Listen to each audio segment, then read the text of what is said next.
সন্তানের মাথায় হাত রেখে দোয়াটি 11 বার পাঠ করুন। 5 মিনিটের মধ্যে সন্তান মেধাবী হবে, যা পড়বে সব কিছু মুখস্থ থাকবে, স্মরণে থাকবে, আর কিছু ভুলবে না ইনশাআল্লাহ। প্রিয় ভাই বোনেরা, পরিপূর্ণ বিশ্বাস এবং আস্থা নিয়ে যদি আপনি আমলটি করতে পারবেন, দেখবেন কাজ হয়ে যাবে। আপনার সন্তানকে নিয়ে আর কোনো টেনশন করতে হবে না। আপনার সন্তানের মেধাশক্তি কম, আপনি দোয়াটি পাঠ করে এভাবে ফু দিন, দেখবেন সন্তানের মেধাশক্তি কি পরিমাণে আল্লাহ রাব্বুল আলামিন বৃদ্ধি করে দেন। তবে বিশ্বাস এবং আস্থা নিয়ে আপনাকে আমলটি করতে হবে, এই দোয়াটি পাঠ করতে হবে, তাহলে কাজ হয়ে যাবে। আর যদি মনে মনে বলেন যে কত চেষ্টা সাধনা করেছি, কাজ হয়নি, আমার সন্তানটা মেধাবী হয়নি, তার স্মরণশক্তি বৃদ্ধি পায়নি, তো যদি এভাবে সন্দেহ থাকে তাহলে আপনি উপকৃত হতেও পারেন, না হতে পারেন। পরিপূর্ণ বিশ্বাস নিয়ে যদি আপনি আমল করতে পারেন তাহলে আপনি 100% ফলাফল পাবেন ইনশাআল্লাহ। প্রিয় ভাই বোনেরা, সন্তানের কষ্ট দেখে আপনার কষ্ট লাগে। কেমন কষ্ট দেখেন, সন্তান অনেক চেষ্টা করতেছে, রাত্রে জেগে জেগে 12টা-1টা পর্যন্ত পড়তেছে, তারপরে সকালে উঠে পড়া মুখস্থ থাকেন। আপনি কিছু বলতেও পারছেন না সন্তানকে যে তুমি পড়ো না কেন, সে চেষ্টা করতেছে, আপনি দেখতেছেন, তো তার কষ্ট দেখে আপনার কষ্ট লাগতেছে। এমতো অবস্থায় আপনি অভিভাবক, আপনি পিতা, আপনার দরদ মাখা কণ্ঠে দোয়াটি পাঠ করুন, তারপর সন্তানের মাথায় ফু দিন, দেখবেন মেধাশক্তি আল্লাহ রাব্বুল আলামিন 5 মিনিটের মধ্যে বৃদ্ধি করে দিবেন। বেশি সময় লাগবে না, যা পড়বে তাই মুখস্থ থাকবে, ভালো ভালো রেজাল্ট আপনাকে উপহার দিতে পারবে ইনশাআল্লাহ, সুউচ্চ ডিগ্রি অর্জন করতে পারবে। প্রিয় ভাই বোনেরা, সেই আমলটি কখন কিভাবে করবেন, কোন নিয়মে করবেন, আমলটি করে কিভাবে আপনি উপকৃত হবেন আমি বলে দিচ্ছি। প্রিয় ভাই বোন, আমলটি করতে হলে আপনাকে ভিডিওটি না টেনে না কেটে দেখতে হবে, তাহলে আপনি সঠিক নিয়মে আমলটি করতে পারবেন। আর যদি টেনে টেনে কেটে দেখেন তাহলে দেখা যায় অনেক জায়গায় বাদ পড়ে যাবে, আপনি সঠিক নিয়মে আমলটি করতে পারবেন। প্রিয় ভাই বোন, আমলটি করার ক্ষেত্রে আপনাকে কি করতে হবে, আপনি এবং আপনার সন্তান উভয়ে পবিত্রতা অর্জন করে সামনে বসবেন, কিবলামুখে বসে আমলটি শুরু করবেন। তো যখন সন্তানকে নিয়ে আমল করবেন, এর পূর্বে সন্তানকে বলবেন, বাবা তোমাকে নিয়ে আজকে আমি একটি আমল করতে চাই, তুমি আমাকে কিছু সময় দিবে। এভাবে সন্তানকে বলে তারপরে বসিয়ে রাখবেন। তারপরে কি করবেন, জীবনের গুনাহের কথা স্মরণ করে ক্ষমা প্রার্থনা করবেন, আস্তাগফিরুল্লাহ আস্তাগফিরুল্লাহ আস্তাগফিরুল্লাহ, বা পূর্ণ ইস্তিগফারটি আপনি পাঠ করতে পারেন, আস্তাগফিরুল্লাহ রাব্বি মিন কুল্লি যামবি ওয়া আতুবু ইলাইহি লা হাওলা ওয়া লা কুওয়াতা ইল্লা বিল্লাহিল আলিয়্যিল আযীম।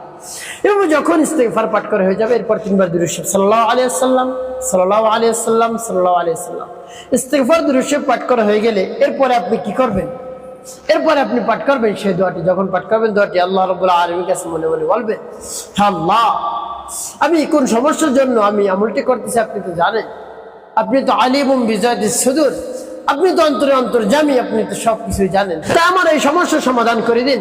অন্যথায় আমার সন্তানটা মেধাশক্তি কম হওয়ার কারণে কোনো ভালোভাবে লেখাপড়াও করতে পারছে না, ভালো রেজাল্ট আমাকে উপহার দিতে পারছে না, আল্লাহ এই সমস্যার সমাধান করে দিন, মেধাশক্তি বৃদ্ধি করে দিন, স্মরণ শক্তি বৃদ্ধি করে দিন, যা পারবে সবকিছুই যেন তার মুখস্থ থাকে। এভাবে আল্লাহ রাব্বুল আলামিনের কাছে বলবেন, এরপরে আপনি সেই দোয়া পাঠ করবেন। দোয়া পাঠ করার পরবর্তী কি কি করবেন বলে দিচ্ছি, আগে সেই দোয়াটি বলে নিন। বিসমিল্লাহির রাহমানির রাহিম, সুবহানাল্লাহি walhamdulillahi wa la ilaha illallah wa la ilaha illallah wallahu akbar. Bismillahir rahmanir rahim, subhanallahi walhamdulillahi wa la ilaha illallah wa la ilaha illallah wallahu akbar। তবে যখন পাঠ করে হয়ে যাবে, সন্তানের মাথায় ফুটে, তারপর আপনি আবারও পাঠ করবেন, সুবহানাল্লাহি ওয়ালহামদুলিল্লাহি ওয়া লা ইলাহা ইল্লাল্লাহ ওয়া লা ইলাহা ইল্লাল্লাহ ওয়াল্লাহু আকবার।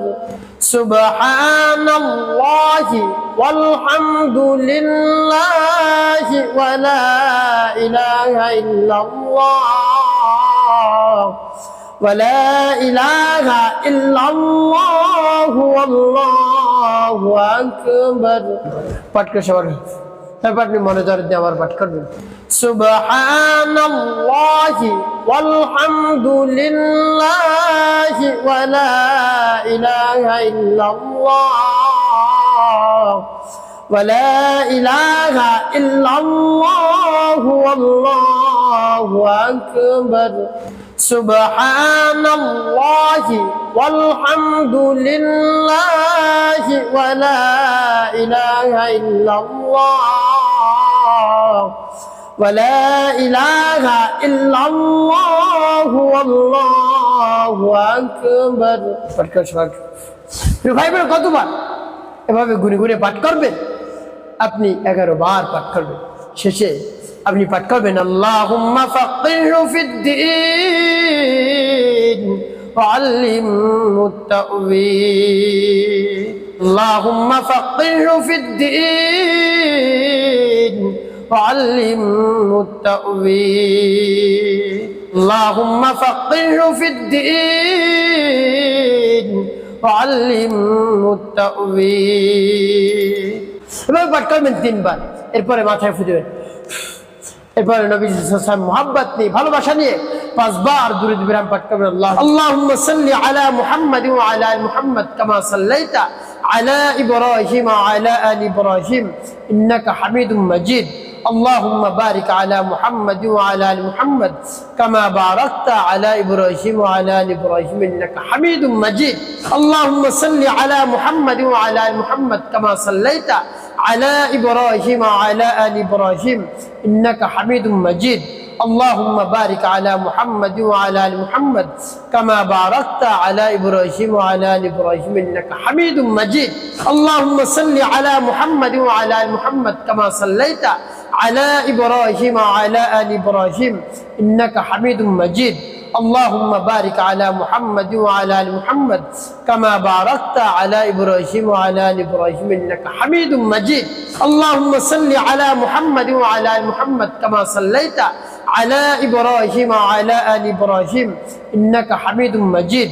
اللهم بارك على محمد وعلى ال محمد كما باركت على ابراهيم وعلى ال ابراهيم انك حميد مجيد. এবং যখন দুরূদ ইব্রাহিম পাঠ করা হয়ে যাবে এরপর আপনার সন্তানের মাথায় দুটি ফুটে প্রিয় ভাই আপনার আমলটি করা শেষ। ওই স্থানে বসে রব্বে কারিমের দরবারে বিশ্বাস নিয়ে স্থির হয়ে মনকে স্থির করে আপনি আল্লাহ রাব্বুল আলামিনের কাছে দোয়া মুনাজাত করবেন। বলবেন আল্লাহ আপনি হলেন আমাদের খালিক, আমাদের মালিক, আমাদের হায়াত দাতা, জীবন দাতা, রিজিক দাতা, সব কিছু আপনি দিয়ে থাকেন। আপনার কুদরতি কবজার মধ্যে সব কিছু নিহিত রয়েছে। আপনি আমার আমলকে কবুল করুন, আমার সমস্যা সমাধান করে দিন, আমার সন্তানটাকে আপনি বাধ্য করে দিন। সে অবাধ্য কোনোভাবেই কথা শুনছে না। আল্লাহ এভাবে যদি আপনি আমলটি করতে পারেন তাহলে অবশ্যই কাজ হয়ে যাবে ইনশাআল্লাহ। একটি কাজ আপনার করতে হবে, 5 ওয়াক্ত নামাজ আদায় করতে হবে, মানুষের খেদমতে কল্যাণে কাজ করবে।